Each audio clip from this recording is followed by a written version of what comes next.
One, you can either be a transformative coach or transactional coach. I want these kids to get into high-level academic and career opportunities with basketball as a stepping stone. So I also had to develop myself now into someone who can teach the game, And when you take that and you show someone and then you explain to them what we need to be able to do, you see a light in their eyes like, wow, how we lift is standard, but the functionality is different. When it comes to form, it's standard across the board.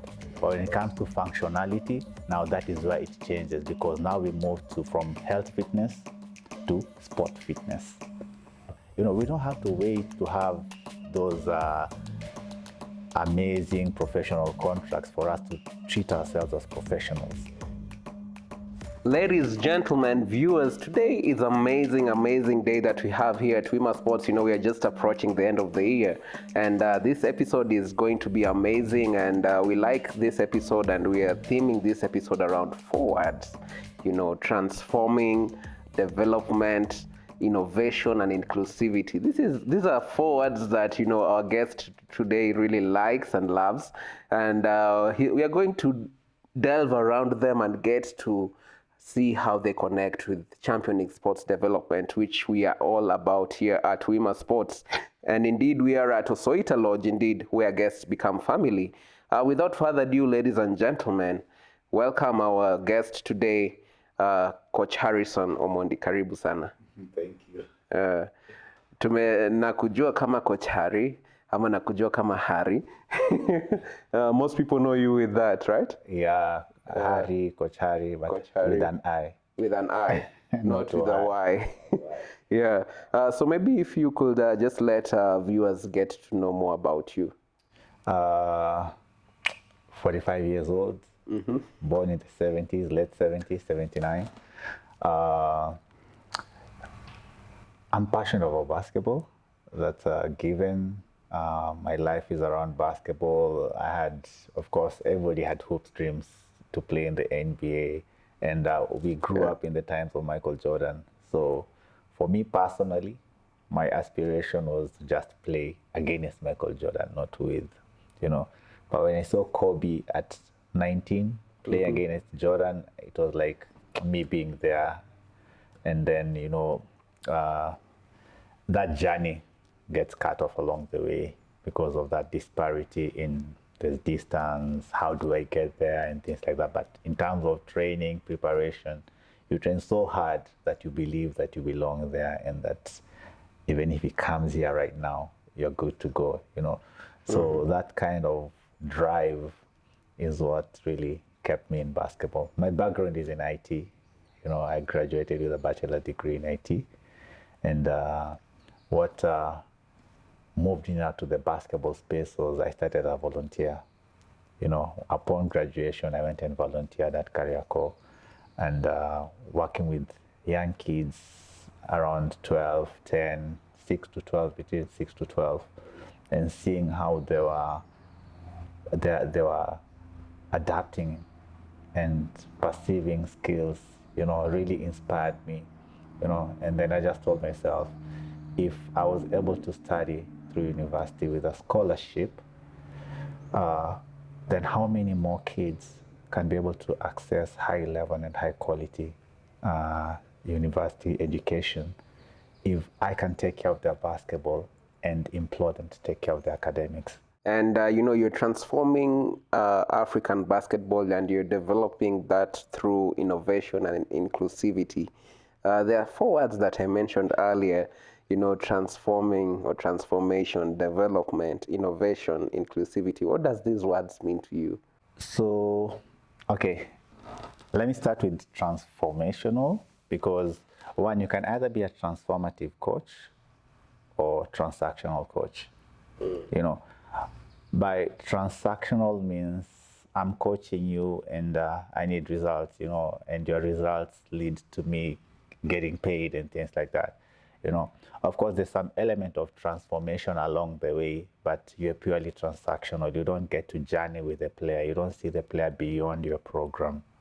You only see the player for the period they are in your program with whatever it is that they have or you recruited them for, but you don't take time to develop them for higher levels or higher level opportunities. But transformative coaching or transformational coaching is the kind of coach who is more relational, with the player. Say like John Wooden, he's is a perfect example of transformational coaching. For him, winning was a byproduct of all the other things that he was taking care of. The human aspect, the sport aspect, and then the game aspect of it. The other term is Another term is your development. Development basically stems from the fact that African players, we were mostly known as being athletic. Nobody believed so much in our ability to acquire skills, say fundamentals, as it is put out there. Up to now, we are seeing global organizations coming into Africa, and their main agenda is what? Bringing in the skills. That's why you don't see the aspect of infrastructure development or filling in the gaps that we really are struggling with, but they're still coming in with the aspect of fundamentals, the basics of the game and things like that. So when I transitioned into coaching and working with these young kids, I had to forget about how good I was a player. My main challenge was because I came from the background of I want these kids to get into high level academic and career opportunities with basketball as a stepping stone. So for me, I believed instead of scouting of look for the tall players, tall boys, tall girls, I put it out there that anybody can play basketball, regardless of your size, regardless of your background, regardless of where you're from. And for you to do that, it means what? Forget about coaching. Start by teaching. Yeah. Turn the approach to coaching from being more of instruction and making more scholastic, like the how do people learn skills, how do people acquire new skills, different people learn differently at different pace.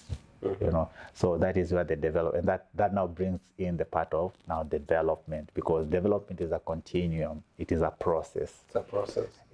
So I also had to develop myself now into someone who can teach the game, and that means go back and now study, study about the body, study about the psychology of learning, study about child development, study about psychosocial awareness, because now you're dealing with people from different backgrounds, especially the underserved, and you have to convince them to buy into your vision for them, that this game can actually get them to greater places. The next one was Innovation. Innovation. I look at innovation first. For me, it started like what is the material out there? Fundamentals. See that? But when you break it down, it came from the belief that if you can learn to move well, then you can acquire these skills well. Rather than go through drills, start by learning the correct movement patterns that go into a skill like shooting, skill like dribbling, things like posture, something like defense, it's lateral movement, crossing your hips, turning your hips here and there, turning. So I went down to a step lower to foundation, and I focused more on the body. Yeah. And once we got the body moving right, we were able to teach kids the skills, and they were enjoying learning basketball because now they understood the movement pattern that goes into shooting, what we now see as form shooting. See that? Yeah. And it has kept on developing and advancing, because up to now, I think I've met so many people, so many kids, so many players with different challenges of hand placement, elbow placement, release, and having that background knowledge applied across so many stimuli, allows me to learn to teach anyone. Say, if I meet you, I'll just take you through a tryout session or assessment. And a good thing now we have the video. I can do a video analysis, do the slow-mo and see how you are releasing, how you're placing your hand on the ball, how you're lifting your shot, how you're releasing, and what happens after the release. And when you take that and you show someone, and then you explain to them what we need to be able to do, you see a light in their eyes, like, wow, now I know what to correct. So the players that we work with, we don't just give them instructions, we give them knowledge, and that is where the innovation comes in. So these players or whoever we work with is knowledgeable about what goes into the shot. Then what is the next work that they have to do? Practice. Like boxing. Memory, practice. Build muscle memory. It's like going to the gym. There's a proper way to lift. If you lift wrongly, yes, you'll buffer, but with injury. Long term. In the long term, you'll develop injury if you lift with the bad form. So movement is about form, And then moving forward, I went and did a course in fitness science, where I actually came to learn that whatever I have been doing unknowingly was actually science, and it was actually a branch of sports science called biomechanics. And that now has increased my hunger for learning and knowledge, which now brings more innovation into what I'm doing. And maybe before we get to the fourth word, inclusivity, you've brought in, you mentioned something about how we lift weights and all that. Maybe if you can guide us, there's different types of lifting weights. For example, the way a basketballer lifts weights is different from the way a rugby player lifts weights. You can correct me if I'm wrong. It's different from the way a seasoned weight lifter or a bodybuilder lifts weight. To trigger, depending on what you're working on, is it speed, is it explosiveness, is it change of direction, and some of these things. Maybe if you can shed a little light on that, because I feel that's an area that lots of athletes are grappling with. I hit the gym and maybe I'm hitting the gym wrongly. If you can tell us more on that. I like the way you put it, I hit the gym. For athletes, we don't hit the gym. We hit the strength room or the performance center, the performance room. Because the gym, in fact, the mindset of the gym triggers more of the health fitness than the sport fitness. So coming to first to answer your question on how we lift. How we lift is standard, but the functionality is different. There's no difference between how I will do a bench press as a basketball player and how a rugby player will do it and how a weightlifter will do it. There's no difference. The form has to be right to minimize injury, and to get maximum results. There's a way you can push your weights and you'll go for like 3-6 months before seeing results. And there's a way that you can be shown to hold the bar right and the angles that you can push that weight. And in 3 weeks, you're already seeing results, and consistently results, and you're buffing up and things like that. So when it comes to form, it's standard across the board. But when it comes to functionality, now that is where it changes, because now we move from health fitness to sport fitness.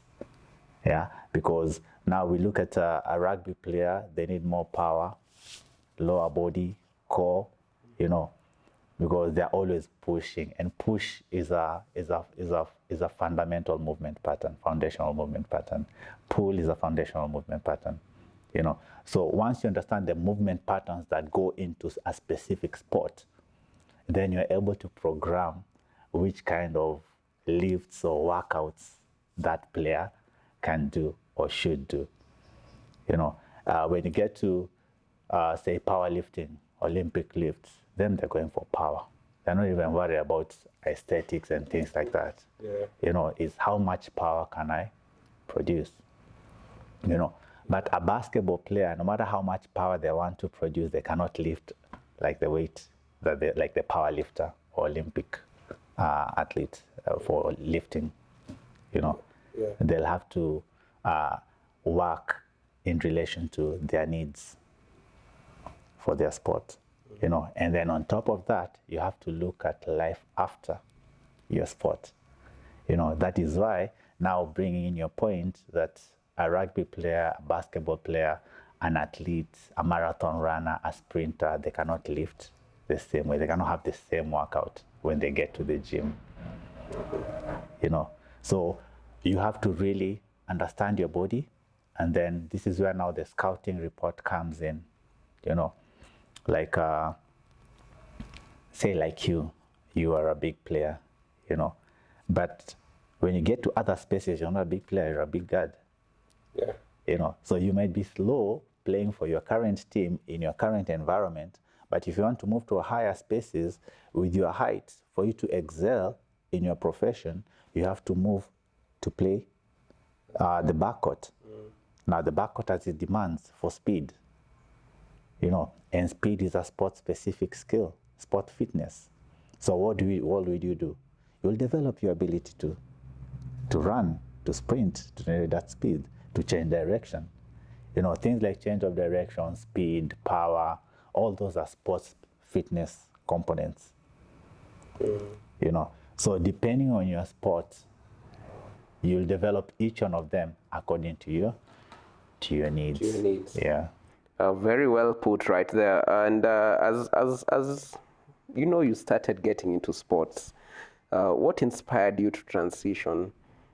Maybe even before you get to USIU, how did you get into sports as Harry? Which is the first time as a young boy, if you can remember. I can remember. That's history. That's way back as a kid. I was born in Kenyatta, raised, bred in Kibera. And if you've been to Kibera,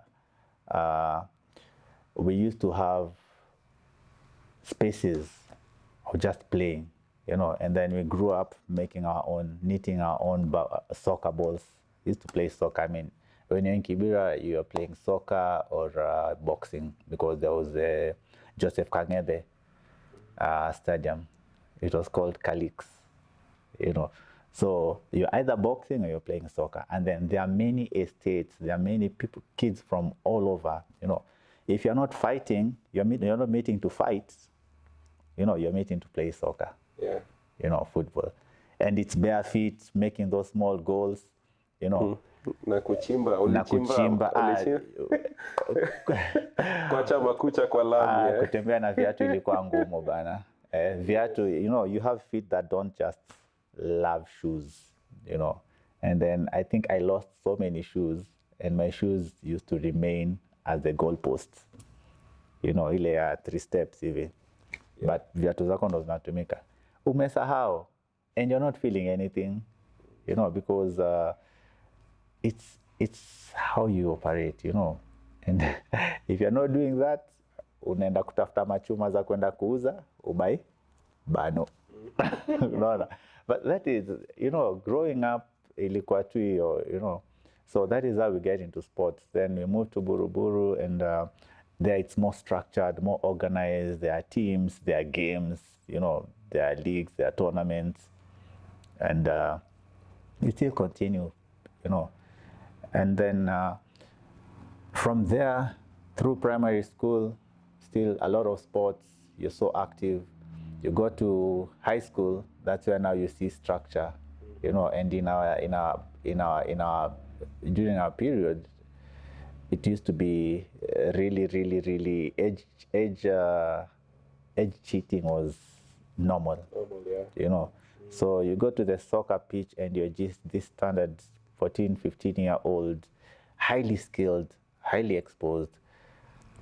But when you see the people who you're going to play against, they're really mature, You see real mature legs, big legs, hardened people.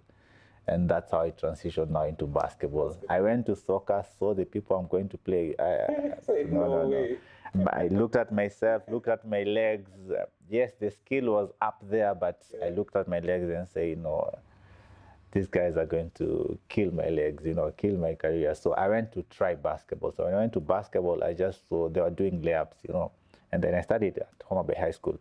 So when you go there, of course, there are people from the city, people from the countryside, and there's that disparity. So you're still trying to find your space, your place and a sense of belonging. So when I went to the basketball court, I hear people talking Swahili, Sheng, things like that, and say, then you hear Isili, I'm from Isili, I'm from this place, this place. Oh, okay. You find home. Yeah, you find home. So I stood out there and saw them doing layups. But the layups, now you're counting. As they're doing layups, you're saying, pop, pop, pop, pop, pop, pop. And we used to play 3 sticks. Hop, step, jump. Hop, step, jump. So I said, let me try. It's just hop, step, jump. So I went, hop, step, throw the ball, jump. Hop, step. They didn't see that you are throwing the ball. They saw that you are not traveling. Naturally. And that is how I started my journey in basketball. Wow. Yeah. And you've spoken about the different types of cultures, communities, getting to gel with all these people, getting to understand all these different dynamics of inclusivity. Now, if you can shed more light on inclusivity, but before you do that on inclusivity, I'd like you to you mentioned at some point playing barefoot, and it was the norm. And now I'm seeing there's a science that's coming on, people playing barefoot or people training barefoot in the sports performance center. What do you know any science behind training barefoot, and why are people being recommended to do that in some of the workouts that people do in some of these high performance areas? I wouldn't really say training barefoot. What I'll say is we really need to embrace ourselves as a people. By a people, I mean as Africans. In Africa, when you do your study, put it in context. You spend a lot of your time barefoot. We're always working barefoot. The only difference is the shoes that we put on. Instead of going for the latest shoes, or maybe I want to put on LeBrons, I want to put on Nike, find a brand that has shoes that fit your feet. See that? Yeah. Yeah. So for us, it has less to do with what people are looking at and more to do with us trying to fit in. Because even when working with players, of course I'm learning, you study, you look at the journals that are there, the research that is there, but when you look at yourself as somebody who has been in Kenya, in Africa, at what point does that really affect you? Unless you just want to copy. Mm-hmm. Yeah. Okay, go do an MRI and look at your bone structure. Look at how they are set up. If they have a problem, then train barefoot because you want to correct them so that your toenails, your toes are spread out. The bones are spread out. You see that? Mm-hmm. Yeah. Otherwise, I stand corrected, but in my opinion, if you're looking for balance, train for balance. Mm-hmm. You see that? Yeah. Because now, if you're going to do that, how will you explain what would you say about the martial artists who tie their feet, the kung fu artists, the kung fu, those who practice kung fu? Look at their training. See that? Yeah. Yeah. So, and then when I talk of study or say dynamic or say inclusivity, as you're talking about, it's a very tricky term because there's two ways of looking at it. Yeah, there's inclusivity in terms of what you are seeing in the human sexuality spectrum, and there's inclusivity in terms of the social spectrum. Mine is from the social spectrum, and then also from the interdisciplinary spectrum, where I pick something from martial arts, I pick something from, I watch hockey, I pick something, I watch rugby, I pick something, I interact with even coaches from different disciplines. So when I interact with them and they interact with me and they even call me, hey, come work with my players on this thing. They go working their players on that movement bit, and the players are happy and they're training better, and they're enjoying what they're doing. You see, so having that interdisciplinary interaction and just allowing yourself to pick something from this sport, this player, means that at no point are you going to be a kettlebell coach where you're just copying and pasting, copying and pasting. You will study, you will even, I think I'm blessed enough that at my age, I'm still able to demonstrate workouts, whether in the gym, whether basketball specific, I can demonstrate, and that allows me to engage with players across the board, from the very young ones to the very senior ones, even the professional ones, and I can explain to them what I'm trying to see and what I see in them. So that's what I can say about the barefoot theory. Barefoot theory. Otherwise, I wouldn't advise anyone to do it unless they try it on themselves and they see they assess what it means for them. Whatever text is there, whatever information is out there, read it, study it, then try it for yourself. There's a text that I borrowed and I like using it a lot. That you take what is useful, discard what is useless. Yeah. Research on your own, do your own research, and then come up with something that is specifically your own. And that is from Bruce Lee. And I like that because we brought the aspect of getting specific things that is working for specifically you to help improve your output, to help improve how you play, to help improve a few things, your efficiency, your effectiveness in court and all that, and not just cut, paste, copy, paste without understanding your body first and understanding you first. And this brings us to the next question. You've been blessed by God, you've been able to have lots of players go through you. And there's one specific player, Georgia Atieno. You are able to work with her from a young age, shaped. How did this shape your philosophy on player development, working with specifically Georgia? First of all, I'd say that it's hard. She might not believe this, but she's a huge inspiration to me as a person, to my journey, to me keeping going. There's some points that you get burnout and you feel like, is it really enough?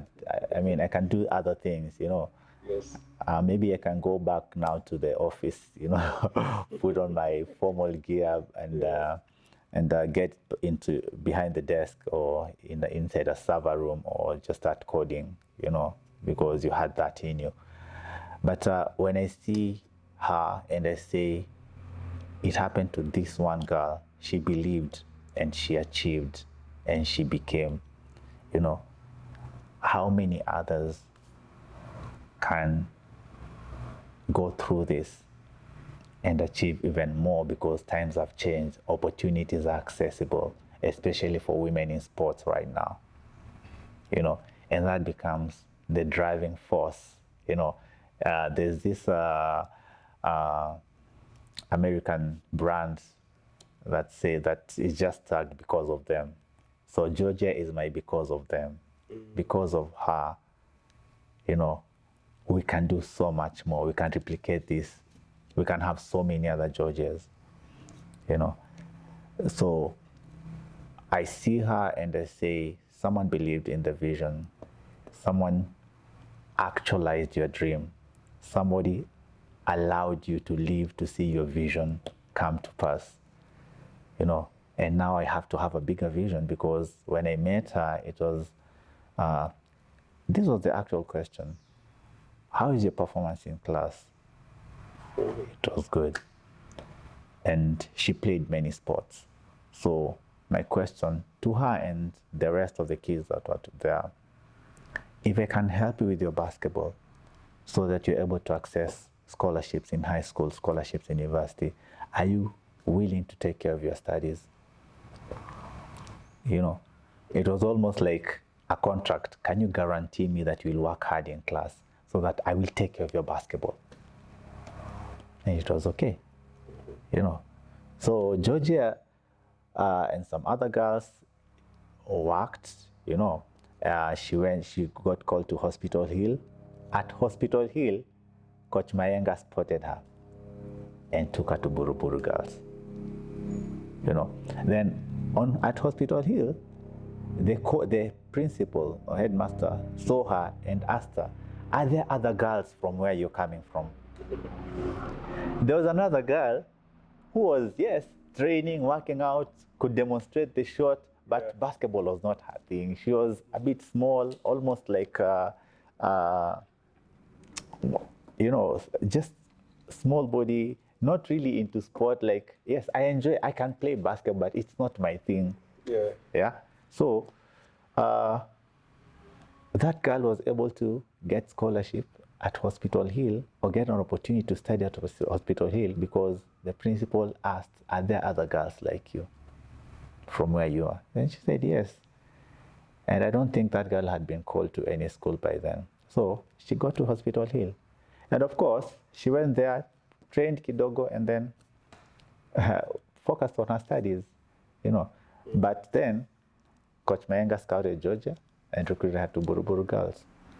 After Buruburu Girls, she came to USIU. So all through her high school, we had a gap. Then we met at USIU, because I was running the college program and the development program there, you know. And that is where we reunited and started training again together. By the time we were meeting at USIU, I had already advanced my training, gained more knowledge, you know. So she was training for performance, you know. And at that time, I'd also not really gotten quite acquainted with how to do performance training, you know, work with players in the weight room. I was using what I knew, what I used for myself, you know. I was transferring that to her and another player called Billy, you know, Okanda, but he never got into the basketball competitive stream. So those two players really transformed my practice, you know, and they made me get highly invested in this practice, you know. And then with that, she kept on growing, and she came back to me and told me, Coach, I'm graduated, but I just want to see how far I could have gone with this game. So let's train so that I get to see how far I could have gone with this game. Yeah. You know, at that time she was graduating, you know. So we trained for that. We were training not for the national team, but past the national team, because she was already in the national team, you know. And that is when now I went back to start studying again. How do I get this player there? You know, go back to research. I mean, as an undergraduate student, you're not a specialist. You're a resourceful person. Yes. You know, you can do any job. You know, you just go out there, research on that job, you know. And for our background at USA, there's so much research that you have to do, a lot of term papers that you do, and that comes with a lot of research. You know, we didn't have ChatGPT. We didn't have AI, you know, to help us generate our term papers. We didn't have academic paper writing and things like that. So you had to really do your work. Get in the library, read the hard copies, go online, study, you know. So I just used that culture that I already had in me from my undergraduate study to do this. And then another blessing I had is one coach saw my work in online, and he contacted me. He was actually doing his PhD on models of youth basketball development in the US. It was a whole study. All I told him is, can I use your work to customize it for Africa or for Kenya? Because our players, our kids don't access basketball until they're 15, that is in high school. So we can't have them. I mean, these days kids are starting basketball at 5. There are many junior programs, there are even tournaments, even leagues. But for us, at that time, there was none, you know. And he said, go ahead. So when he gave me they gave me that go ahead, I used the book that he had written, the research that he had done at PhD level, and he had released a book and tailored it for now my environment, you know, and that transformed, and that changed everything. Everything. It changed everything. That's when I now learned what foundational movement patterns are in detail. You know, what does it take to do a crossover between the legs? What does it take to do a behind the back? It's just posture and joint angles. You know. Yeah. So, and she went to KPA. From KPA, she went to Uganda. From Uganda, she went to Rwanda. You know, and then she at one point she was the second best scorer in Africa in that women's Africa Club Championships for women. You know, and we looked at, she came back and, coach, it's just what we were working on. You know, at KPA, she could get in, say, fourth quarter, third quarter, fourth quarter, lead in scoring. Why? Because she understood what efficiency means. You know, she's a player we could train. I used to work out with them. We were 2 boys. After every training, we used to do 100 shots. So the first 90, you shoot randomly. The remaining 10, you have to score 2 in a row to move. She could finish her training, go shower, come back and sit, and still find us still shooting. Wow. That is how efficient she became. And I like the term you've used about efficiency, which most players, don't get to understand: playing time. You might be given 7 minutes, but how efficient are you according to the role that the team wants you to play? Yeah. And that's why you say she was able to play, get in the fourth quarter and still be the top leading scorer. Yeah, it really changed her, because even her mindset really changed, because she came to realize it's not about how much time I spend on court. I'm at USIU in those other teams. At USIU, I was actually a starter, or playing heavy minutes. But one thing about KPA that you have to appreciate is the level of accountability in that environment is so high. See that? So they don't give you time to warm up. They expect results. And truly be so, because it's a club, it's a professional club, it's a high level. It's the Premier League. By the time you are signing with them, it's your job. We don't have to wait to have those amazing professional contracts for us to treat ourselves as professionals. And that is the gap that we have. Players are waiting for thunder-like contracts or thunder-like environment for them to feel like professional. You are still a professional. Once you've chosen this game and this path, treat yourself as a professional. Have the level of efficiency of Caitlin Clark, and you will meet her at the Olympics and play against her. Do you even imagine that? I think we have that gap in we are not ambitious. We don't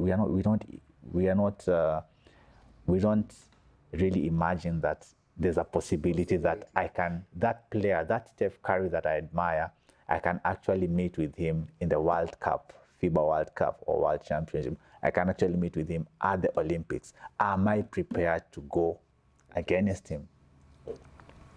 That means it doesn't matter where I am in the world, if I put in the work, because he's human, I'm human. Let the only difference be the access to resources. But We have Eliud, we have Faith Kipyegon, Omanyala. we have Omanyala. They're forcing people to come to us and see what is it that you're doing different. Exactly. Which brings us to the next question. In the process, you've grown, as you've stated, and you've developed some vehicles, All.One Basketball, amongst others that you have. How does All.One Basketball Collective create pathways for local talent to reach global platforms? I know you've already mentioned the pieces of this where, you have to treat yourself and have the right mindset of, preparing for that stage and treating yourself as a professional. Maybe if you can just shed more light. I think when it comes to pathways, we look at basketball the same way you'd look at your academia. You want to be a doctor, you want to be a pilot. What do you have to do to get there? There's work to be done. There are prerequisites that you have to put in place or you have to achieve for you to get to that level. Meaning there are no shortcuts. Yeah. So when I meet a player, and this is standard, basketball is an aspirational sport. By aspirational sport is it has built this world-class space, elite space, that is very hard to get into. And then you have the whole world working so hard to get there. And great job, NBA brand. They've achieved that. They've made it so aspirational that everybody wants to make it there. That it's funny, there's a debate that you'd rather, once you're an NBA champion, you're the world champion, but then there's the Olympics. You see, so even for some NBA players, the Olympics is not ultimate, but for any athlete, the Olympics is the ultimate level. Yes. See, so every player's dream, even at the NBA, is to get to the Olympics. But when it comes to career-wise, as a profession, the NBA is the most attractive out there. See, because they understand the business of basketball, they understand the culture and all that. See that? So for All.One, we like starting from the top. What's your mission? So from your mission up there, we bring it down. Where are you? So what will take you now? Now we start. We work backwards. Yeah. So if you want to say, I want to play pro, where? Which continent? Europe, Africa, Asia, Australia, Canada, Russia. Which continent or which market are you aspiring to play in? Because if you're aspiring to play in Europe, you will not train like somebody aspiring to play in the US. Yeah. See, those are different cultures. You have to study the market. But is that not what you do when you're asked what career, what do you want to become? I want to be top accountant, top whatnot. So we do career mapping. And when you do career mapping, that is where the pathway comes in. So you work backwards, and you look at what channels, where am I now? There's this term that my coach friend, his name is Coach Brian McCormick, he says, practice in proportion to your aspirations. So when you come to me, you say you want to play in the NBA, I'm not even worried. Yeah. Because are you going to put in the work? Then for All.One Collective, All.One Basketball Collective, we have 3 things that we'll ask for in a player. Right attitude and cultural fit. If you can give us that, then we'll journey with you with the rest. See that? Yeah. It's just right attitude and cultural fit. My cultural fit is, I want to play in the NBA, I want to play pro. Now, what position? What are your physical attributes? What position are you going to play? Once you know the position, this is where now the element of profiling the player comes in. If I'm going to play again, I'm going to play, say, a guard, and you, Jermaine, at the guard, I'm going to play against to guard, or the average height for guard is your height. And I'm 5'9". What's your height? 6'3". 6'3". I'm 5'9". How much more work do I have to put in to be able to compete at your level or to outdo you so that I can be seen? Because those are employers. It is not just a social sport. That is an employment. Those are organizations. So if you can treat the game as an organization and consider it employment, that you're going to be employed, then you're going to get the right degrees or certificates to get you to that space. And that is how we position players for that pathway between where they are now and the aspirations they have. We start from there and then work backwards. Interesting. Innovative coaching. What makes the TuCoach program unique, and how has it transformed coaching into a sustainable career? What makes us a bit unique is that first is our approach. Looking at this space from a scholastic perspective, where in the same way a teacher would approach teaching a lesson in class is how we approach teaching basketball. So we don't put you through drills hoping that you'll get it one day. There's this time itakuja from where? If you're not running properly, you will not get it right. You'll only grow stronger, it will become a habit. But when you get to that higher level, because the higher you go, you find people who have been well invested. Some have been through as many camps as they could afford, locally and overseas. So maybe you are the hero in your team. You're getting to this other program, or maybe at the national team level, and you're fighting people with refined skills, refined movement, refined athletic ability. Who are you going to cry to or complain to that you are the best or you are the top scorer in that season?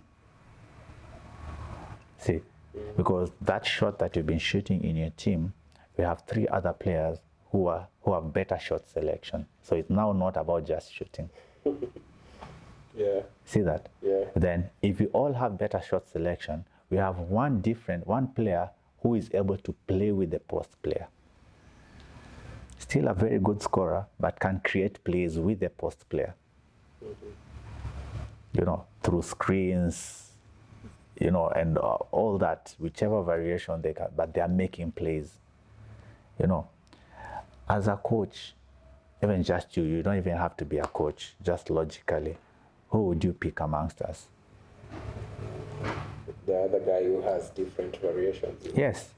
Because it means I can come up with different strategies of winning with this guy, because he has demonstrated an ability to play with the post player or create plays with that post player than these other guys who are waiting for the ball to come to their hands to shoot. See that? And there are players, I don't want to mention names, there are players in Thunder who have suffered before because of that. True. Because they have to wait. The shot has to be created for them. They cannot create for another player an opportunity for scoring. I'm not saying that is what happened, but as a fan, I can say they are suffering because of that. I've seen players suffer in the national team because of that. They are not diverse. They just came with what was seen, but they cannot they cannot showcase anything different, anything else. So at that level, we'd go for the best. We are looking for the best. We are looking for an operator, not just a player. That's interesting. I'm laughing because it's interesting. I'm seeing even Steph Curry Golden State versus Steph Curry USA, Team USA. Totally different people, totally different roles. But what versatility do you bring to a team as a player? I think is one of the key roles that will make you be recruited into different teams, which you guys work on that as All.One. And really, really, really interesting perspectives. You know, people might be wondering, why is this guy laughing? Because I'm feeling it. And these are really deep conversations right here at Wima Sports, and in courtesy of one and only Coach Harry. There's something on your chest, sports operations. But before we get to that, let's delve a little bit on youth development. What role did you play in the junior NBA Kenya leagues, and how has it influenced grassroots basketball in this region? Okay, that was a while back, 2016, 2017 there. So I used to have this culture. I mean, I love to travel, you know. So I took it upon myself and said, you'll have to travel. What if you travel with a basketball? Wherever you go, if you meet a community that is trying to do something with the kids or with youth, introduce them to All.One Basketball, or, you know, way of working and things like that. That is also an aspect of inclusivity. You know, take it to where it's not there. You know, because before, my program or whatever I do used to be restricted to USIU because I used to work at USIU. You know, so everything I did was just primarily being done at USIU and around USIU. You know, so a lot of players gained a lot. You know, the good thing is the sports director, Mr. Solano, allowed me leeway to just do your thing. You know, and it was not just do your thing. I used to document everything I'm doing. Key. Yes, I used to document everything. You know, we even had a workshop on how to manage a coach diary. It was done with a rugby educator, you know, Michael Tang at USIU. He ran that seminar for us, and I picked it. I customized all that from rugby to basketball, and I could do my diary. I could do my post-game analysis, you know, that fed into my training for the week, and it had a why. You know, so you're writing this thing. It used to look like a lot of work, but he told us, I do mine on Sunday. Sunday morning or Sunday evening, that's when I do mine and prepare for feed into my program for the week. So I just borrowed that. Said, let me try this. You know, and it was really amazing. The write-ups were there, glaring, and you're seeing just solutions. You know, then you adapt a solution traction mindset. You're not worried about how we performed, whether it was a win or a loss. You know, it was how and why. You know, not just the result. Why did we get those results? Then you come into that space aspect of, can we sustain it? So everything you're doing is about how do we sustain that result. Is that making sense? It is. Yeah. It is making sense for sure. And sustaining that results, and you were able to do this youth development with the junior NBA.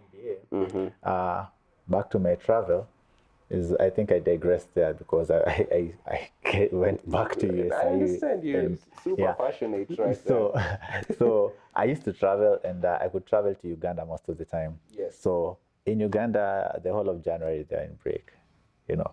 So my program was structured in such a way that January was like off season for my players at USIU. So I gave them work to do and allowed them to just have free play, you know. So the whole of January I used to spend in Uganda. You know. So I'm in Uganda, and I receive a call from Cynthia Mumbo that there's work to be done. We have this work by with the NBA. First she says the NBA, and I tell her I'm in Uganda, and I'm in the middle of my tour, and if you can wait, I'll come and we discuss it. You know, and she was shocked. Yeah. Man, it's the NBA. What do you mean? Tell her, because for me, priority was to my clients. Yes. These are my people. This community that had embraced me. It's actually ex-Suba basketball development or something, but Exuba is X Street something basketball. They used to take kids from the street and try to use basketball to take them, bring them back together and see how they'll get back to school, And they serve an underserved community in Jinja, place called Walukuba, So I met an amazing person who just works like me, has an agenda like mine, and pivoted from his degree to come and serve the community. He was from Kampala and went to that community there and became part of the community. So he really drew me into his vision, and I shared with him what I'm doing, and we clicked. So every other holiday I was going there, and all he had to do was host me. So I could take care of my transport and all that, and he would host me. And we would work. I would train the coaches, train the players. So in the morning, working with players, in the evening, evening working with players, morning training the youth coaches. You see, because I moved from this space of me being the one to run the programs, run the training, and said, what if we built coaches who can deliver what I deliver and how I deliver? And that is how my transition now even into coach education started, And then the good thing is the coaches that we're working with are players who are in high school, who are in university, but are coming into now coaching. So they're also learning to play basketball the right way. It was exciting even for them. Now, them seeing how they're transferring that knowledge to the kids was thrilling, was eye-opening. So it was like an eye-opener for everyone. Including our friends at here in Nairobi at Kayole, Shem, Coach Zedi, Coach Musosi. A lot of the things that we were sharing was an eye-opener to them. Then they were seeing how the kids were acquiring these skills so easily and standing out wherever they go. It becomes an inspiration to them. It brought life to them. And we don't really we'd like to have that ownership transferred to the community or to the organization or to whoever who is leading the program. So we implore them, you own the program, give it a name of your own. Don't call it All.One Basketball. Don't associate it. You don't even have to put my name there. In fact, for so many years I used to refuse doing interviews, appearing on TV and things like that. I thought, no, it is you doing the work. You go and talk. It is your moment. People are coming to you now. It is your moment. Own it. True. So that is how I was able to impact youth programs, youth development, and then I come from a background of researchers, at home, scientists, consultancy, my mom is a heavy consultant in forestry, in environmental science, and I'm good at packaging texts, documents. So I would get her documents packaged for her, read things that she's doing, see how she's doing things, and from there I understood how to package things, because she was more so working with communities, but in the field of agriculture, forestry, environment, conservation, and things like that. So mine was more of sports. But the underlying principles of mobilization, working with people, inclusivity, now the community, was the same. How to bring people together, how to identify their challenges, how to identify their problems. Then there are books that you read that she was using, like workbooks. And there's this particular one that I saw that sometimes we write programs and projects because we want to solve problems. What if we wrote programs because we are preventing problems, or we are just creating something new? And that informed me that this program that is Far East Basketball Association should be designed in a way that it can be replicated elsewhere, not just in Africa, but in the world, And I looked at it from a point of view of reconstruction. There are communities, there are countries at war. What happens to them during the reconstruction period? If they can have a program like this, then it can help them get back on their feet in terms of their sports. So my outlook was more global, not just Africa, because I also looked at it in terms of these terminologies as reconstruction of countries that have been at war and things like that. Then I looked at it from there are people who have no access to what we were doing with FIBA back then, building their coaches, building their programs, helping them come up with good structures, incorporating parents. There's a time we were even able to use the counseling club at USIU to go and train parents on psychosocial awareness, because there arose a conflict between parents and their children. Why? Children have been exposed. We have kids who have traveled to South Africa, for NBA camps. They've gone to USIU through hustle hard programs, being exposed to these opportunities. Then they go back home and now they have big dreams, and their parents are wondering, this is headache. Why is this kid talking big about university and I cannot even afford to take her to high school? And that brought a lot of conflict. So what we did is I used the network at USIU, and we used even the club, the peer counseling club. We used the counseling department at USIU, and we went to Kayole. The sports director was supportive, the department was supportive. We were even given transport. We went to Kayole. They met with Musosi, Coach Zedi, and Shem. They told them about the program, and then the element of psychosocial awareness came in, because that was the main problem, the underlying problem.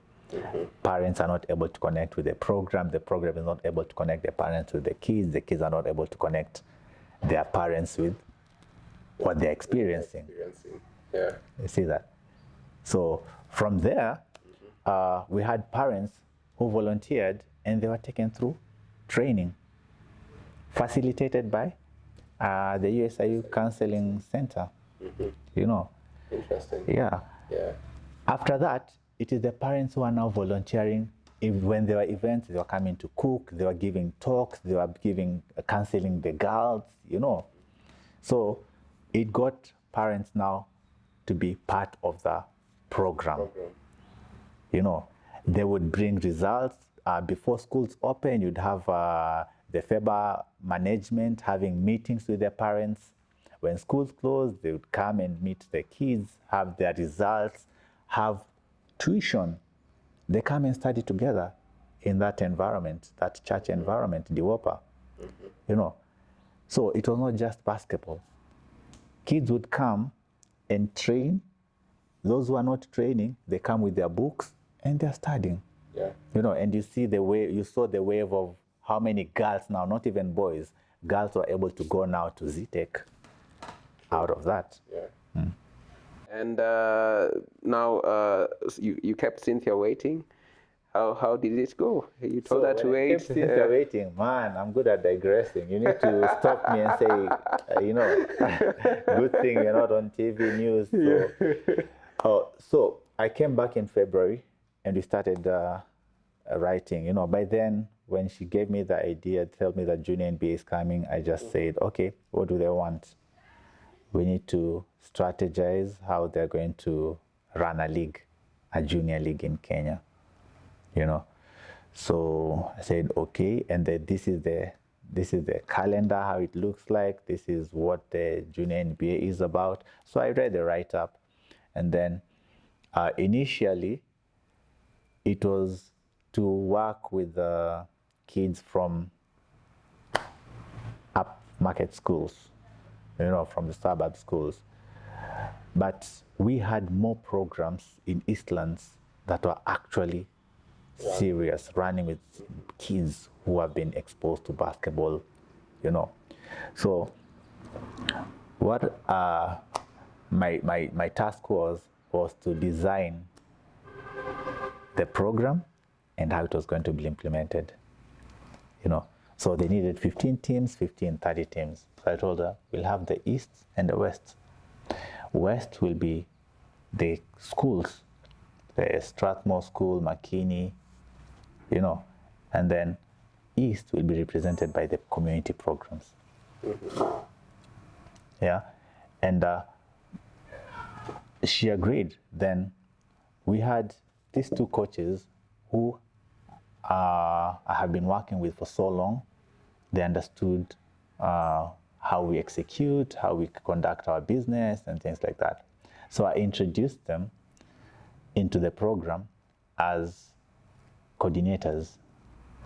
So Coach Zedi took the West because he was already working with kids from those sides at McKinney or Milimani at that time. Then Coach Shem took the East. So their work was just to mobilize and coordinate. Now, Junior NBA was offering basketballs and kits. From where I was sitting, I was telling myself, at no point were we ever going to afford that many basketballs and that many kits. So this is the one chance that these programs will be able to get access to these resources. See that? So we had the East and the Western Conference. Then the programming, coming up with fixtures, the venues, whatnot, that is all part of now basketball operations, And I think by then we had already done the Safari Sevens.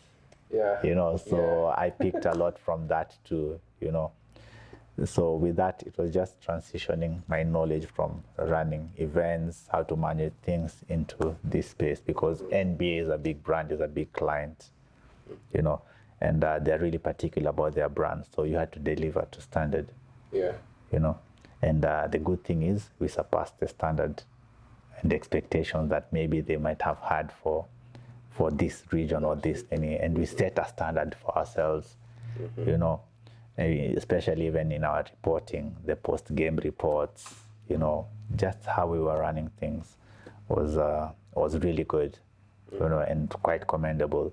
And we also learned a lot from the head of basketball operations at that time, his name is Kita. Kita is a really good teacher, and when you've done a great job when he says let's go home, that's what you want to hear. You don't want to hear we are meeting. You have a meeting, So when we did, especially the 2017, I think it was 2016, 2017 or 2018, I can't quite remember, I don't know why. But there's a finals we did at Nazarene. Yes, I think 2017. Yes, 2017, we did at Nazarene. After that finals, he just said, let's go home, guys. It was amazing for sure.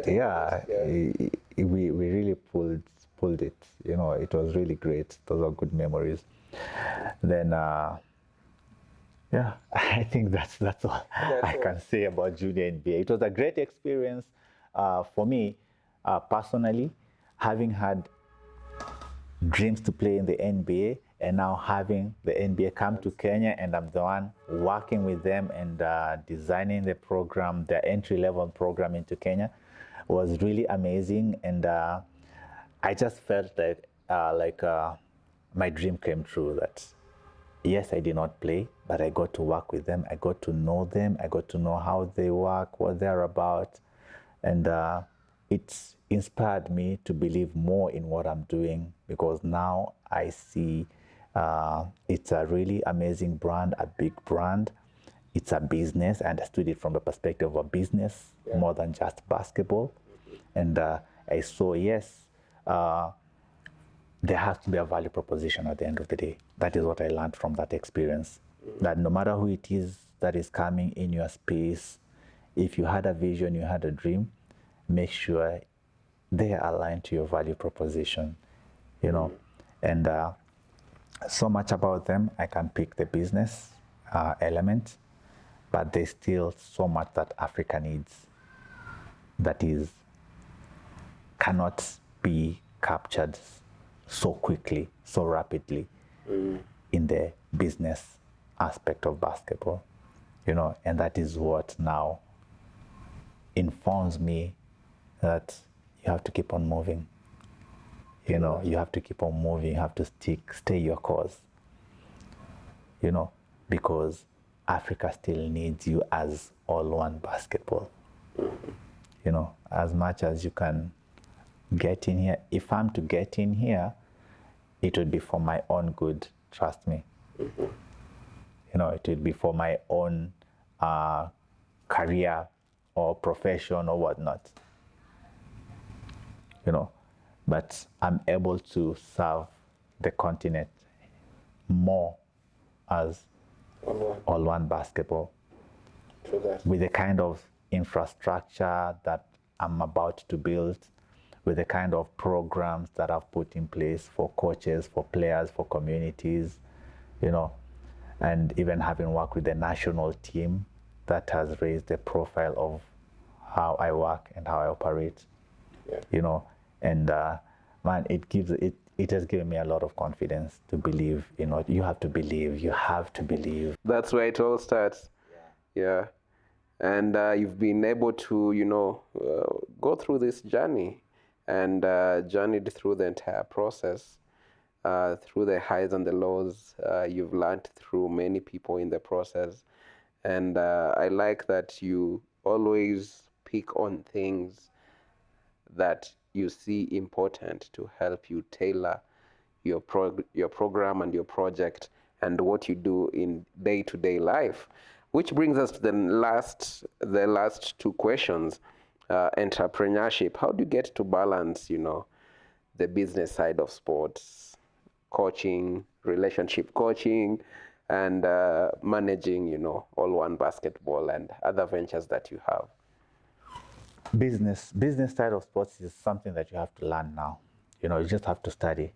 Again, when you get back to the NBA has a very big framework, operational framework, you know, and they've influenced a lot of upcoming activities and diversification of basketball as a product, not just as a sport, you know.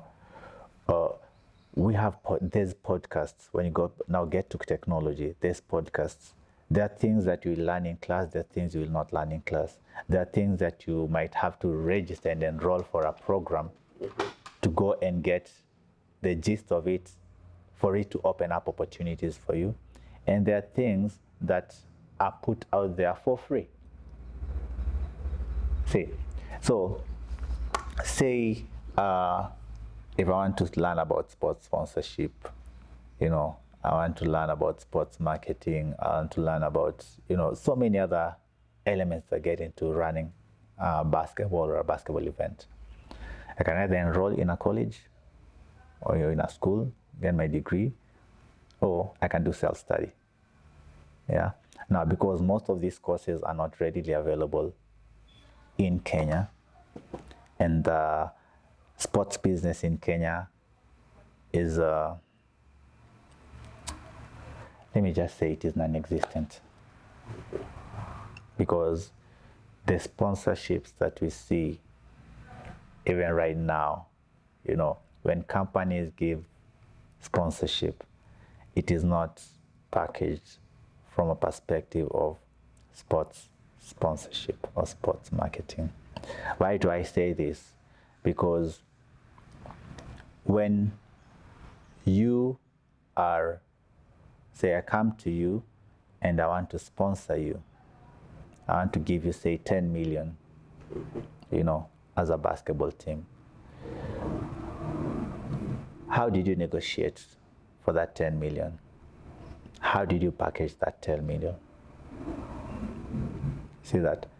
So for the longest time, or in my experience and what I've seen in these spaces, is there's the property owner, who is the owner of the team, the owner of the event, the owner of the club. The player also is a property owner. Because once I brand myself with a given brand X, I am an asset. Yes. You see that? To the brand. To the brand, I'm an asset. Now, if they were to take a model to put on that brand, how much would they pay for that model from a modeling agency?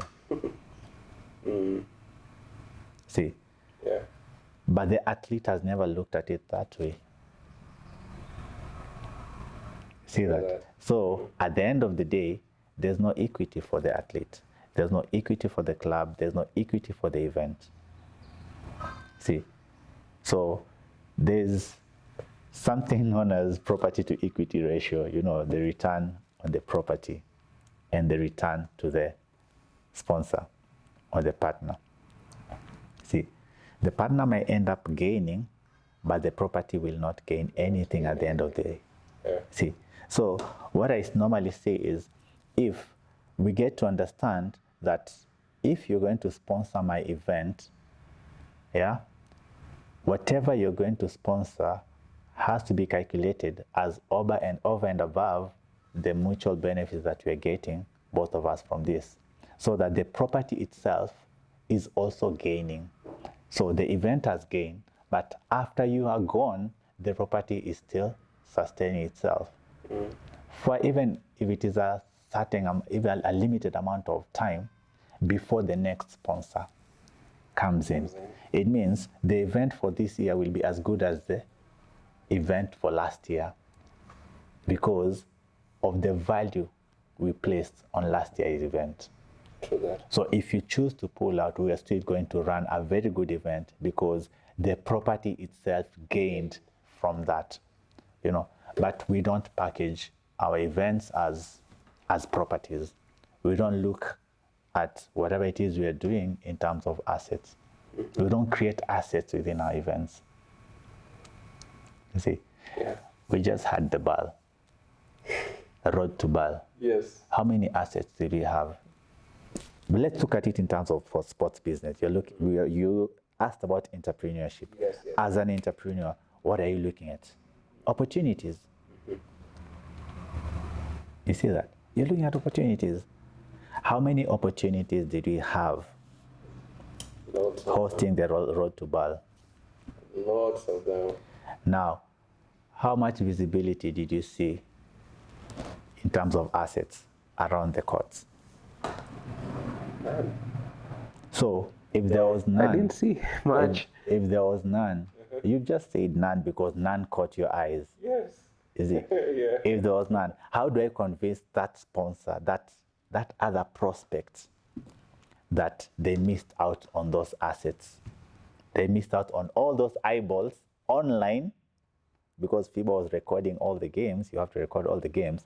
The eyeballs online and the ones that paid to come and watch the games. So you are more worried about the ticket sales, but you're forgetting on the value that you're supposed to create for your future sponsor or your future partners who will feel like they missed out on that opportunity. But now it came and went. We've had the East Africa Championship Cup.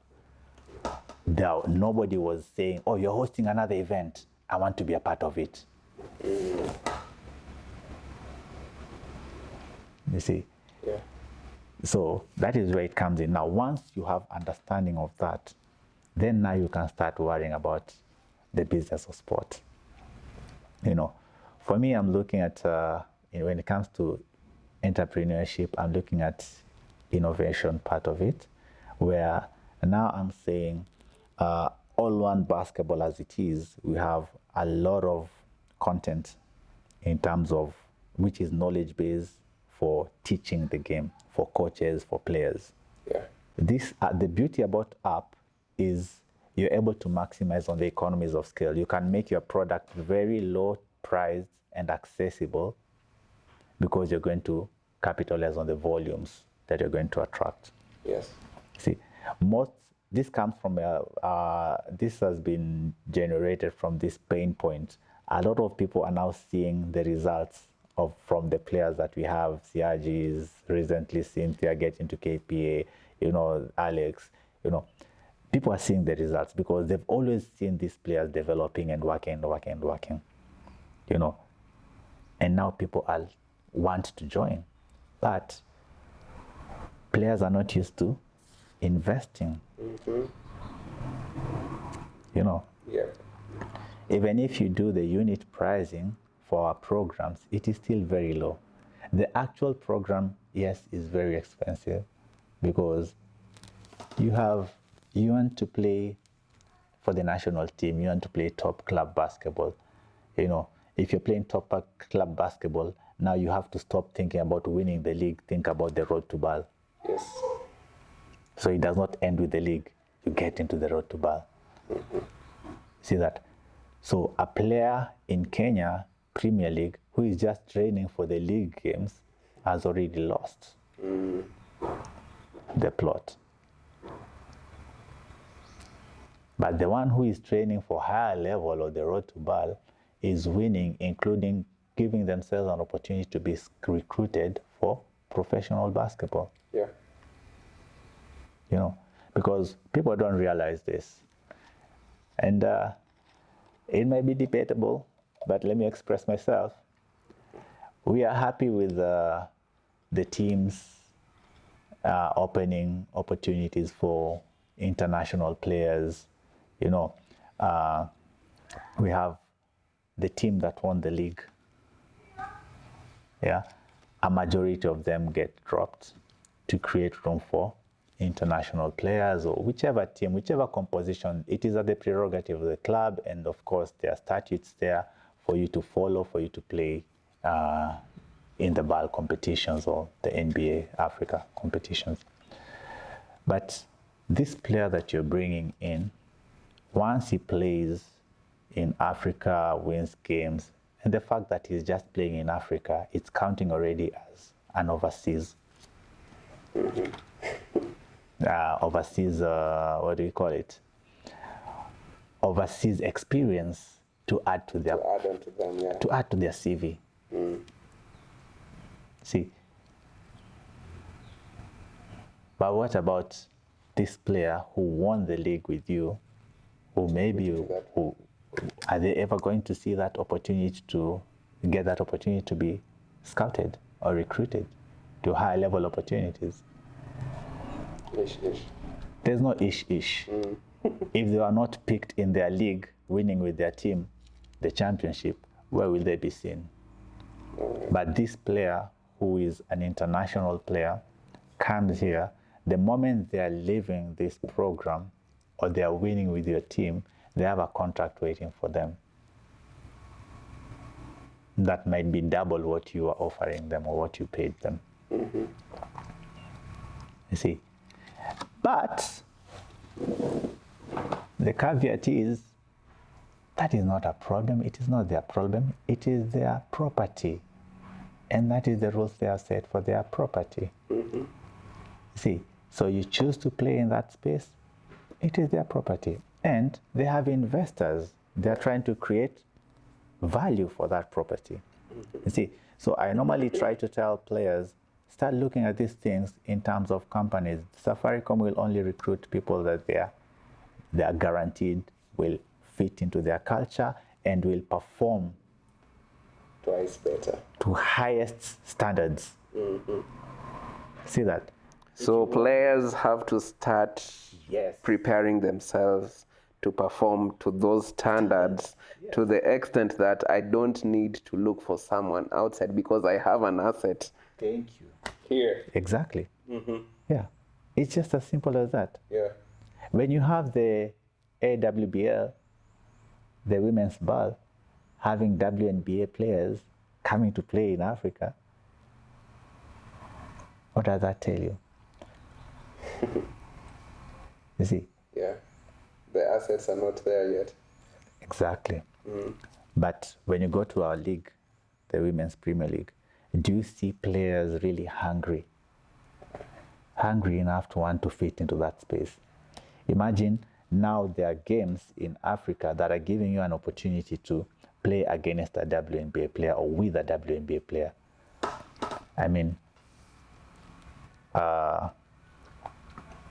may he rest in power, but there's no way I can be in the same environment with Kobe, training with him or playing against him or with him, and I won't believe that I have the capacity to be that great. Yeah. I will be elevated and elated. Yes. So true. Yeah, see that? It's the same as, I don't think players in Thunder realize what it means to have Tyler in their program. You're training with him every single day of the week. Yes. Even if you're not making the final team, but you're training with... Exactly. He's here. Yeah. You know, I don't think they understand what it means, because if they did, then those young players, or even players who did not make the final roster, would really be working to outwork him. True that. You know, and because he's very competitive and zealous a player, he will not want you to outwork him. So as you're pushing him high, if you found him here and you came to this level that he started, and because he's Tyler, he'll want you to still see him as here, it means he's raised the bar. If he's raising the bar, you're also raising. That means what? If they need two players and he's one of them, you're the second player by default. Man, that's deep stuff right there. And how I wish, how do we change this mindset? How do we make, at individual club levels, how do we make players start thinking that way? Because now you look at the Premier League, anytime you're going to play against this team, and as you say, this team has some serious high caliber players, how do you change? Like, how do I prepare to meet Taylor? So fast. Yeah. There's just one thing that most people don't do. They don't strategize. You know, you must have strategy all the time. Yeah, because when you strategize, you'll do a SWOT analysis. See that? You'll do a SWOT analysis, because the culture that we have a culture of acceptance, where we just accept that you're good enough. I don't even want to challenge myself. I don't want to step out of myself. I don't want to be a gladiator. You know, the gladiator warrior, not the gladiator slave connotation, but the warrior in the ring, the man in the arena. I don't want to be that. I accept, he's already there, but I don't challenge him. You know, there's a time, I normally go to Nyayo sometimes to train players or my clients. And then the time Tyler was there and he's working out, and I put some resistance to him. And I told him immediately, you have a weak core. You know what he told me? He was still playing. He was still off season to go back overseas. He told me, you're right, I have a weak core. What do I do about it? And I started giving bear crawl, just core workouts, the basic core workouts. You can't start telling him, go do deadlifts, no. Just because he has long trunk, so start with stabilization, stabilize those muscles.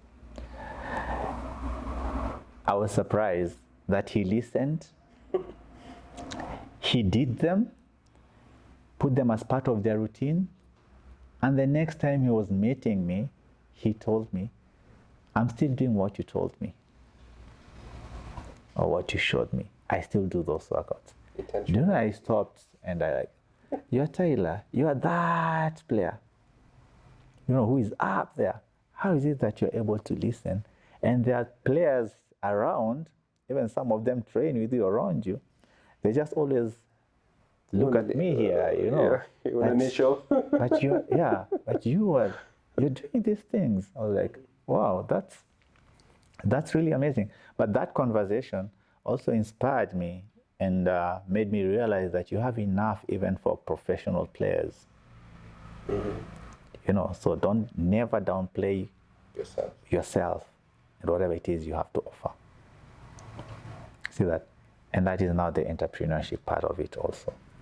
That It's like ikigai, where the intersection is what you can be paid for. But what you can be paid for is what you love doing, So then they understand what it means to pay for a personal trainer, pay for fitness training, So they're willing to invest because they understand that culture. So it's a cultural thing.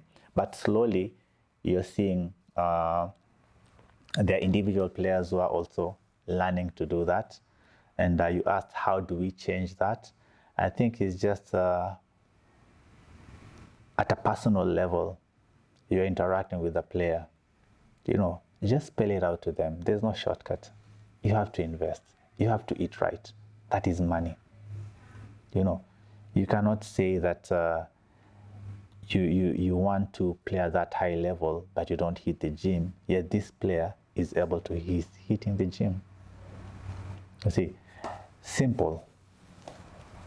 All Thunder players have mandatory skills training session or player development session. They have access to the gym. See that? How do you want to compete with them?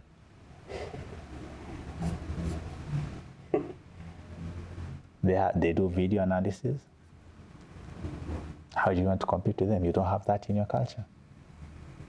You don't have that in your program. You see, they are being trained to operate like professional players, like athletes. Mm-hmm. I think that is the point I should be bringing. We have more players than we have athletes. That summarizes everything. So until we transform our players into athletes, there's nothing we can do. But once a player is an athlete, then they'll understand what it means to be an athlete. And all these components that you're talking about, the components of sports, are what builds up athletes, including rest, because once I'm in season, there are some things I just have to avoid. Alcohol, manage my social life, my nightlife, and things like that. Manage opportunities for stress. Manage my social relations.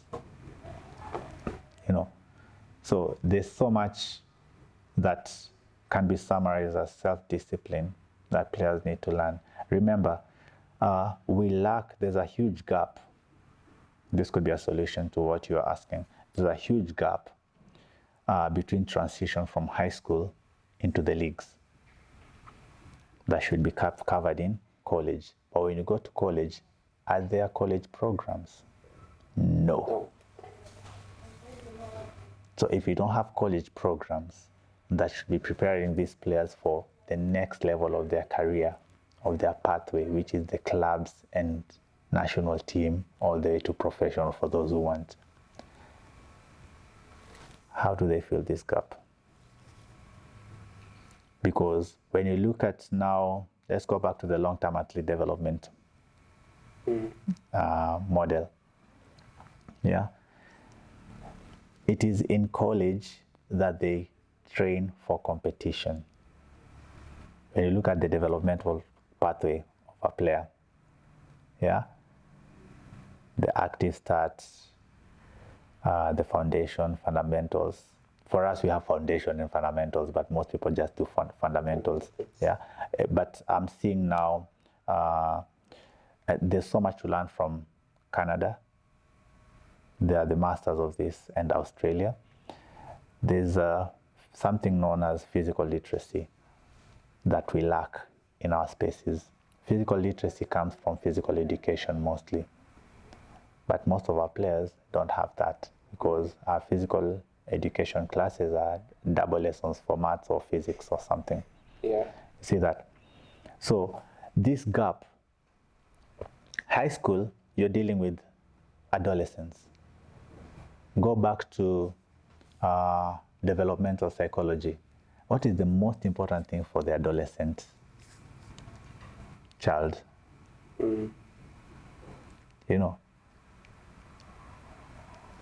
Sense of belonging, association, recognition, all that. Yeah. So when they're playing in high school and they're able to get that from basketball, they'll do whatever it takes. But the end result is not the mindset of a club player. It is the mindset of a teenager. Recognition. That's why when they come now into college, they move from hero to zero. True that. Because the demands are different. See that? You have to refine your skill. You have to refine your movement. You have to refine everything. And then in high school, you are not coached or prepared for college. See that? Because here you need to be an independent thinker. You need to think of not just yourself, but the other players. And then you're meeting other good players from other high schools who are as good as you. Yeah. That's so true. See that? So if you don't work smart, it means there's nowhere you're going. Yeah. Now, move from here and transition into the club environment, where the coach, what does the coach want? Results. Statistics, stats, numbers. The coach is about numbers, because even them, if they don't give the numbers, they're fired. So what happens at the end of the day? You have a lot of players in the club environment with so many training gaps that should have been captured in high school, between high school and college. Now, another thing, we don't have age grade programs, competitions as a national team. U16, U17, U19, U23, where are they? You know, follow Mali, follow Senegal. A lot of those West African countries follow Egypt. They have the national teams that are working and always competing. See that? And so it means as a player exactly, all the way exactly. from U12 all the way to Yes. Even if we leave the U12, because then their interest is still different. We don't even need them in those competitions. Let them enjoy sport. Let them just love the game first. You know, let them find their identity. You know, but from U16 onward, that is somebody who already wants to associate with the game or with friends or with something. You know, so to change that mindset that we were discussing, we have to go back and maybe build education for coaches, for trainers first. Because they're the most important people in this ecosystem. There's no way you can change a player if you're not going to change the origin of the information they acquired. Because even if you stand today and go to any high school, they will believe that whatever basketball you're teaching them is the best basketball there is, and it will get them to the NBA. Whether it's good, whether it's wrong, whether it's not, That's true. they won't care about that, but they will believe. And then the teachers, the principal, they believe in you as the coach. So it is up to you to educate yourself, and it is up to us to have this program now for coaches first. Then that will transition to the players. You know, because right now, see what FIBA has done. It has forced a lot of programs to want to produce really good players. And you see Little Prince is also now coming up with really good players and good programs. See that? You see Umoja is coming up, producing good players, people are more intentional about it. But we need to have more intent to know that as a coach who is working with the youth, my work is more tougher and impactful than even the college and the club coach. Indeed. Viewers, this has been a really deep, intense episode with lots of pieces to pick and lots of innovation coming through and lots of things to think through. What's your vision? What's coming in the next 5 years? What do you see in the sporting space? What do you see in the basketball space? And where would you like to be in what the foresight you see? In a nutshell. That's very wide. Your nutshell comes with that. You know, your questions are really packed. They're really heavily packed. Heavily packed. You're trying to talk. You start with this. Anyway, but let me try answer that. For basketball, it's really going to grow. That's a given, because we have the global brand, which is the NBA, really aggressively getting into this market, you know, expanding into Africa. And if you look around, even the NFL is expanding into Africa. We have even ice hockey in Kenya. Yes. Most people don't know that, but it is there in Kenya. So there's really heavy expansion. You have Rwanda now bidding for Formula One. So Africa is becoming a hub for sports business, and for obvious reason, because statistically, majority of the African population is youth. Yes. So it is projected that there will be a time that it will be the hub for sports in the world, But that having been said, we're going to see governments being forced to change their policies towards sports. Right now, we are it's more of a social thing, than professional or an industry. Yeah, we don't have a sports industry policy. It's sports industry policy or something like that. We still don't have that. We have the Sports Act, But sports, as it is as an industry, has to have a policy. And part of the things that we might have is industry standards. Yeah, for you to host a high school championship, national championships, what kind of facility must you have? For you to host national games, for you to host regional games, so that we have now even schools being well invested in building their own facilities, standardization for coaches, standardization for officials, standardization for, we have now people taking managing sports events more seriously. Maybe that's why you see these sports operations. This is what we do, So an event is not just an event. There's an experience that you have to build around it. The same way you can have a wedding and you want people to experience your wedding and remember it. That is what you want to see. We'll have maybe sports, you have faculty turning more towards sports courses, like sports law. Players need representation. Players do need representation. It is not just about contracts. Players need to understand that they're the assets, So that is a field that has to be explored richly and greatly. Sports marketing, sports management, administration. Our federations will have to shift from the political and elective posts. They will still maintain there, but they have to build offices that purely run the sports functions, the day-to-day functions of the sports. Like have a CEO, have somebody to handle basketball operation, have somebody to manage marketing, somebody even in legal. You need a legal office. Eventing, merchandising. You see that? Yeah. I don't want to say, I'm not saying branding. Yes.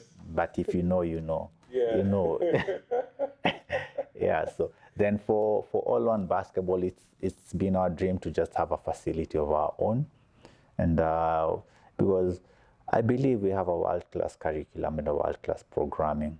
So it's just a facility that is the gap. Because once you have the facility in place, then it's all set. We'll have players even from all over Africa coming to Kenya to just train at All.One Basketball. And then another development that we are looking forward to is coach education, which we're going to invest heavily in the coming year. We're developing ebooks. We are hoping to invest in an app. If somebody is really good at developing an app and at a good price, link up.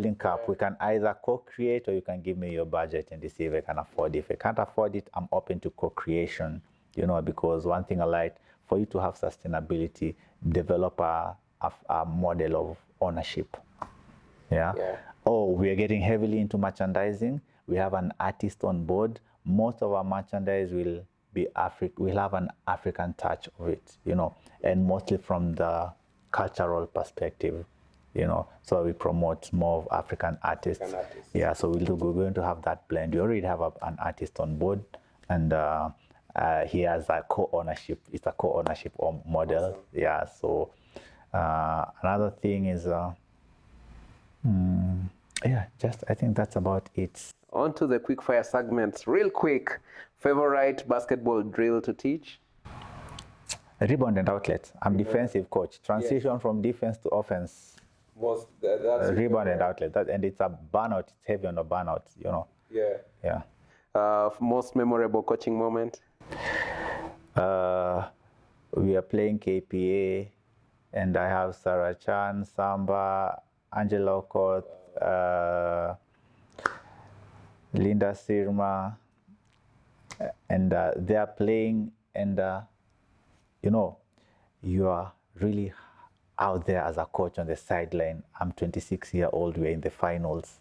And you're feeling it. And you're feeling it. And for me, my game was on the sideline. I am young, playing against senior coaches, national team coaches. So I had that. It was really thrilling for me. Awesome. They were doing their things, I was doing my thing. But this moment is what really caught my eyes. And I remember so well. I tell Sandy, don't shoot that ball. She takes the shot and does it. It was a 3-point and does it to me. Then we get to a timeout and Samba comes and tells me, Coach, we've done everything you've ever asked us to do. Wow. Let us play this game. And I just sat down. Wow. Wow. Yeah, was really... That's amazing. But you see, as a coach, you forget. You're on a roller coaster, and you don't realize that these players know what the stakes are.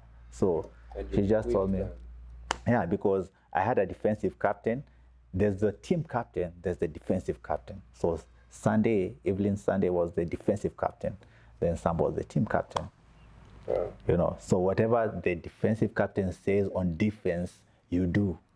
And she would tell you, you do it or you sit out, because defense is, like her thing, Yeah.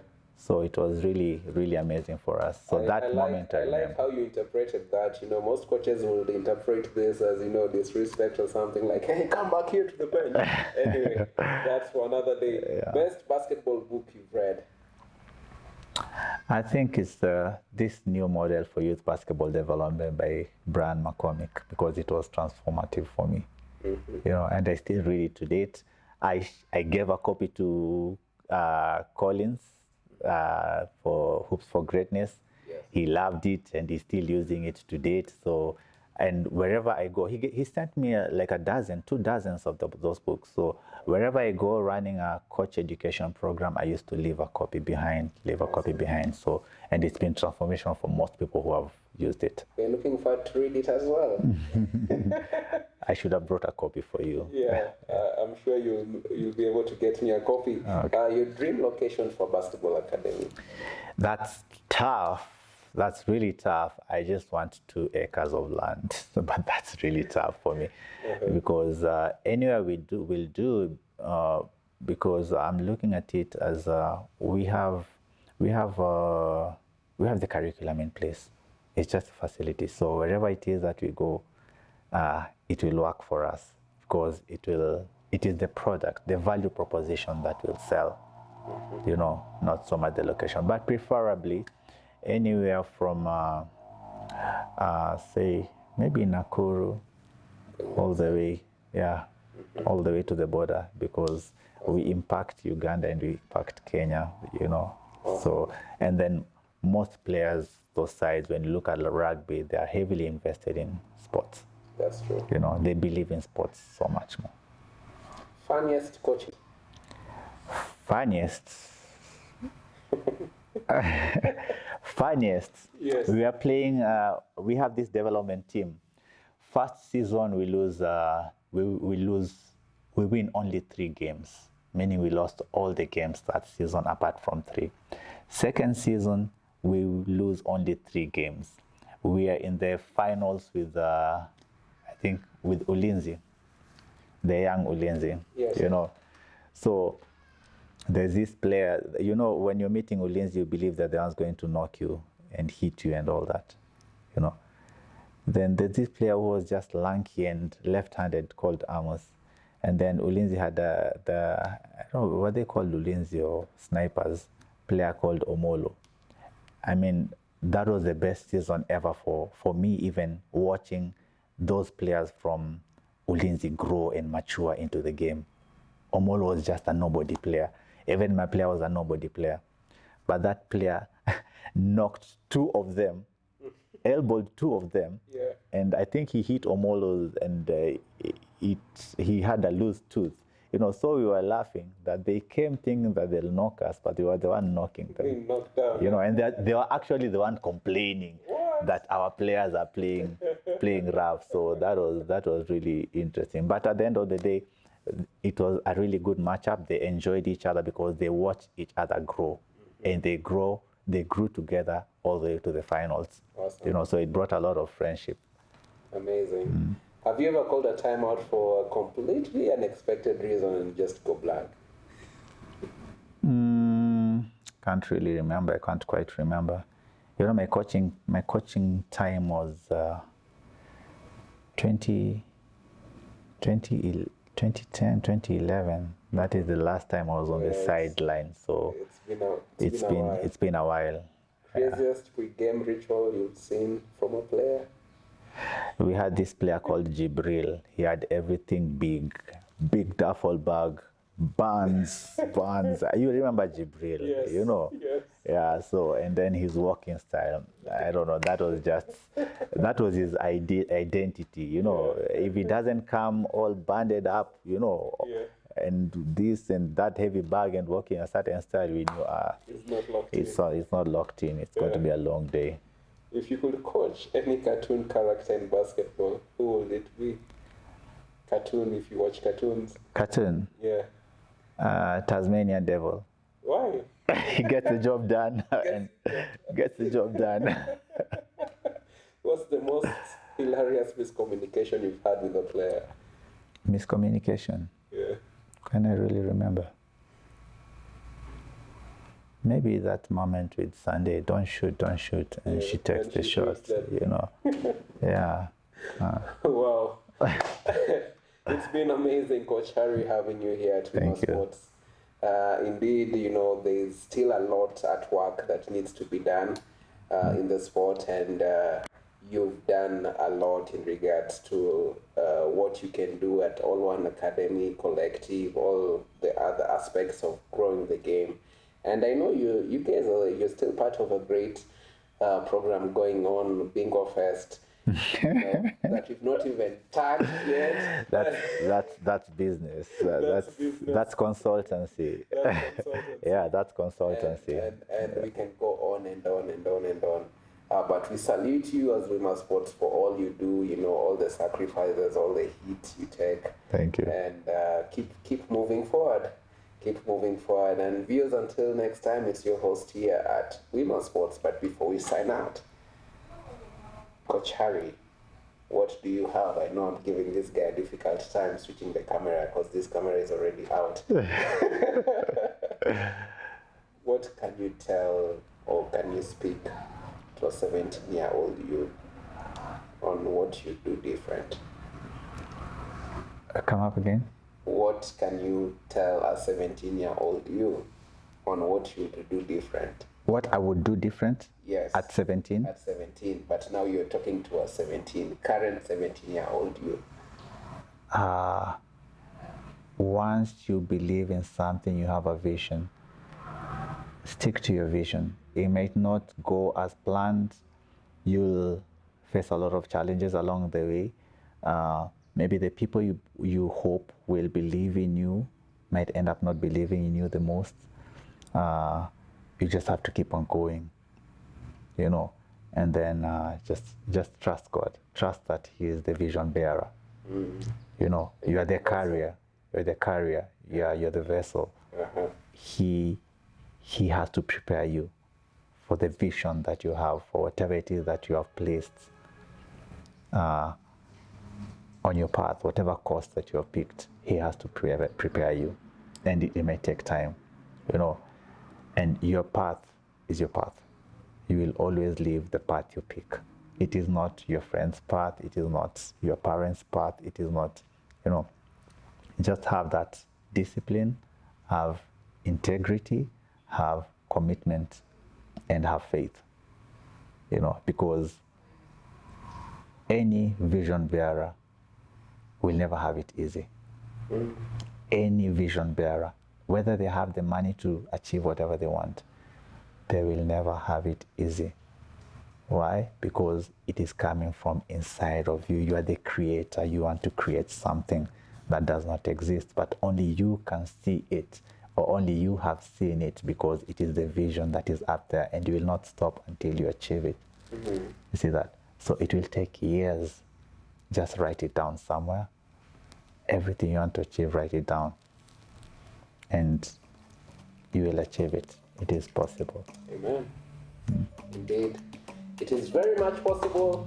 Viewers, until next time, it's your host here at Wima Sports, and indeed remember that you are a vision carrier and you have to align yourself with the visionary, which is, God Most High. Then you align yourself and continue pursuing your dreams. Championing sports development here at Wima Sports. Your host signing out, Jermaine. Salute.